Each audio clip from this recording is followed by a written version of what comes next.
பா எஸ்ஐபின்னு சொல்கிறேல அப்படின்னா என்னப்பா? தம்பி, எஸ்ஐபி அப்படின்னாக்கா சிஸ்டமேட்டிக் இன்வெஸ்ட்மெண்ட் பிளான் அப்படின்னு சொல்லுவோம். சிஸ்டமேட்டிக் அப்படின்னாக்கா ஒரு குறிப்பிட்ட தேதியில் ஒரு குறிப்பிட்ட அமௌண்ட்டை வந்து நான் ரெகுலராக இன்வெஸ்ட்மெண்ட் பண்ணுறதா சிஸ்டமேட்டிக்னு சொல்லுவோம்.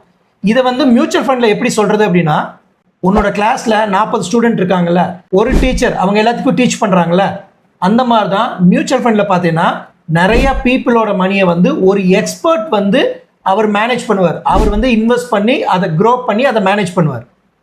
ஓ, இந்த கிளாஸ் மாதிரியா? டீச்சர் தான் எக்ஸ்பர்ட்டா? எக்ஸாக்ட்லி. ஒரு கணக்கு உனக்கு சொல்கிறேன். நீ மாதம் வந்து ஒரு 10,000 ருபீஸ் வந்து எஸ்ஐபி போடுறேன்னு வையே, 30 இயர்ஸ் நீ பண்ணேனாக்கா 3.5 crore ரூபி வந்து உனக்கு கிடைக்கும். ஆமாம் தம்பி, அதுதான் பவர் ஆஃப் காம்பவுண்டிங். நீ கன்சிஸ்டண்ட்டாக இன்வெஸ்ட் பண்ணிவிட்டு லாங் டேர்ம் வந்து பண்ண அப்படின்னாக்கா அது பெரிய வெல்த்தை வந்து கிரியேட் பண்ணும்.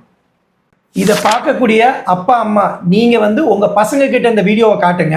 உங்களுக்கு பர்சனலாக வந்து ஒரு எஸ்ஐபி நீங்கள் பிளான் பண்ணணும்னு நினச்சிங்கனாக்கா ஸ்க்ரீனில் தெரியிற நம்பருக்கோ இல்லை டிஸ்கிரிப்ஷனில் இருக்க நம்பருக்கோ வந்து வாட்ஸ்அப் பண்ணுங்கள்.